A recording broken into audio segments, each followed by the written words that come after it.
Première fois que tu as entendu parler de Lumumba? Ouf. Alors, déjà,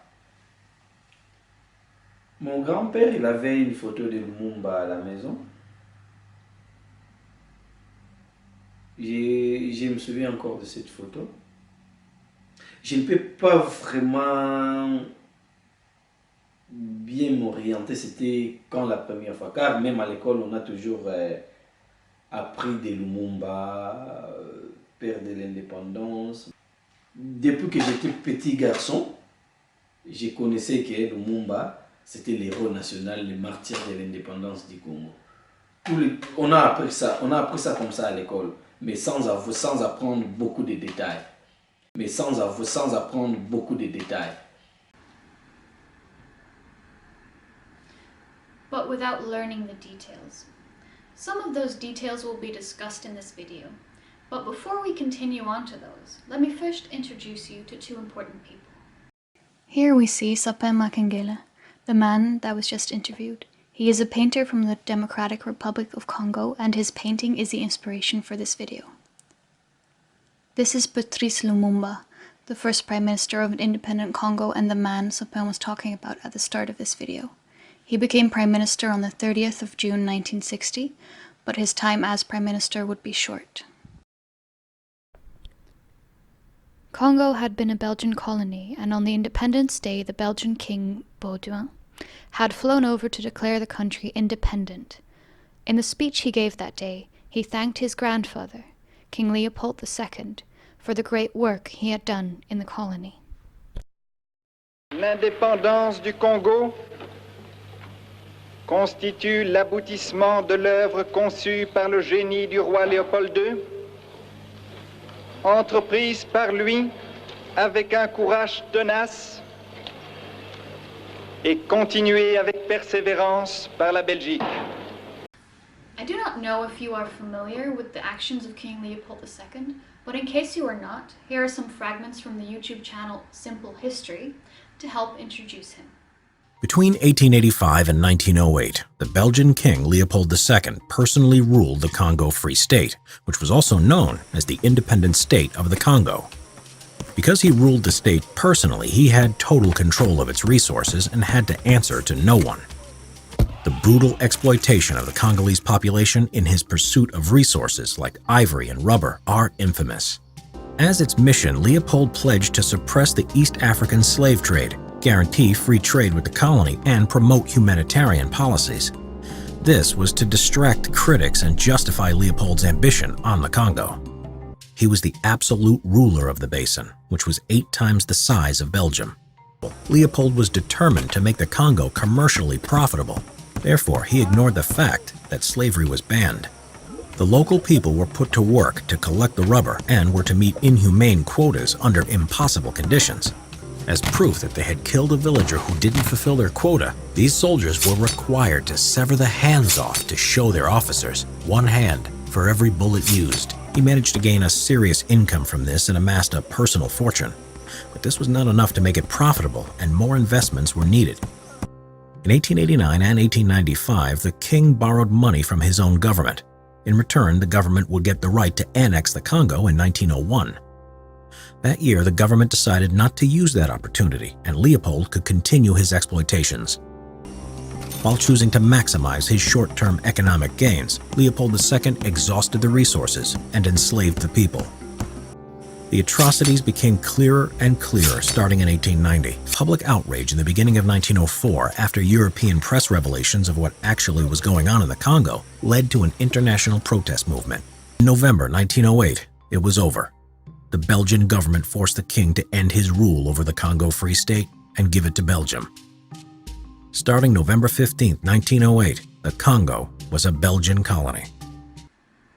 Considering these actions conducted by King Leopold II, one might understand that his grandson Baudouin saying, "The independence of Congo is the result of the genius of King Leopold II, thanks to his perseverance and courage which Belgians persistently continued," did not sit well with some of the attendees. This is most likely what prompted Patrice Lumumba, despite this not being planned, to take the stage and hold a speech of his own. Combattants de l'indépendance, aujourd'hui victorieux, je vous salue au nom du gouvernement congolais. À vous tous, mes amis, qui avez lutté sans relâche à nos côtés,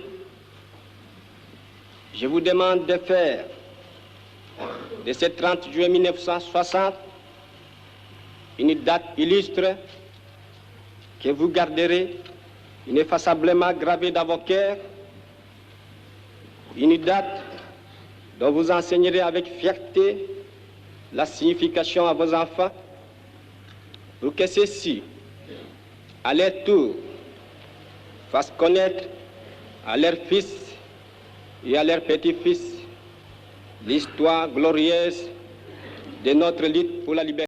Lumumba would be assassinated just 7 months after this speech, in January of 1961. This brings us to the painting of Sope Makengele. What we see in this painting is a visual representation of the Congo crisis. On the left, we see the year 1960, which is the year it gained independence. The numbers carry the colors of the Congolese flag. On the right, we see the year 1965, which is drenched in blood and marks the end of the crisis. Here we see Lumumba depicted 3 times, but in different forms.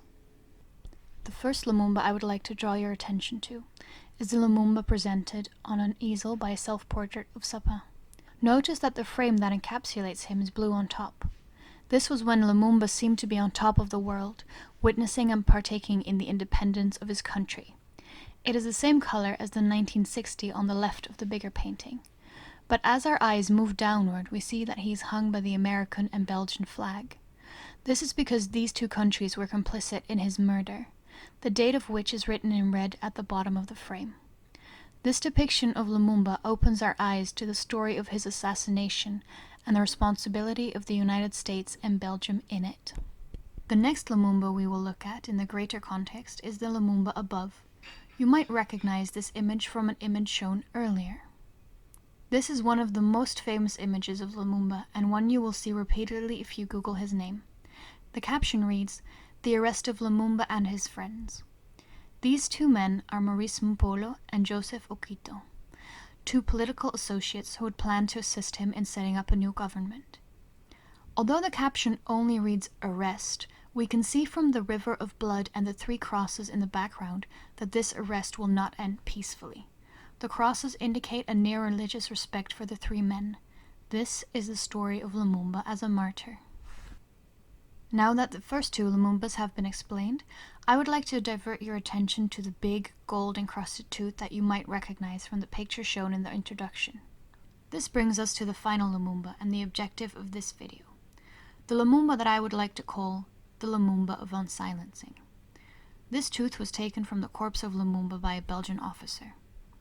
Considering its position, we could say the tooth is in the center of the painting.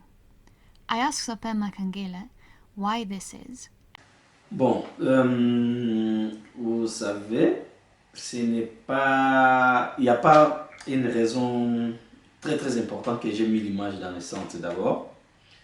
Parce que quand vous voyez le début de la peinture, ça commence par l'indépendance et puis ça successive par les événements émeutes de militaires et puis ça continue par la mort de Lumumba et ça vient jusqu'au centre par les étapes des événements et les dents est tombé juste au milieu car c'était la continuité des événements. Mais ça tombe bien aussi car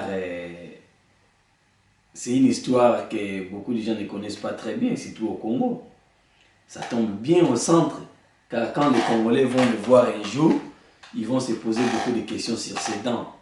Et alors, là, ça va exister beaucoup des explications et beaucoup de discussions. Donc, il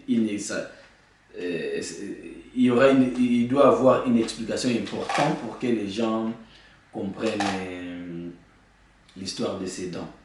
Car je pense, pendant tous ces événements, il y a des événements très très très importants qui sont passés durant tous les temps.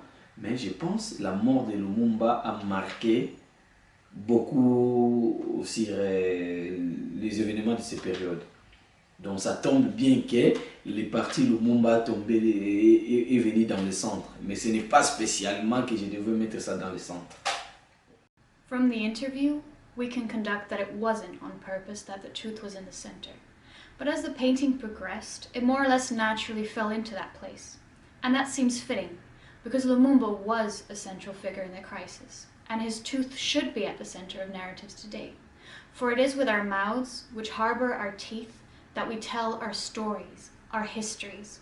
Lumumba was silenced, but his tooth can continue to tell stories, histories. As I mentioned before, I would like to talk to you about unsilencing through this tooth. I will quickly explain what I mean by that. Throughout history, certain stories have been silenced, something that is well explained in the book Silencing the Past, which I would highly recommend you to read. And what we can do as historians, or people in general, is bring these stories back into the world and remind people of things that have happened. The tooth can be seen as part of this discourse, because it highlights a part of history that not everyone likes to look back on or is aware of. There are three things that relate to this tooth that I would like to relay today. These are the unsilencing of a history of bloodshed, the unsilencing of what happened to the tooth, and the unsilencing of history that is confronting.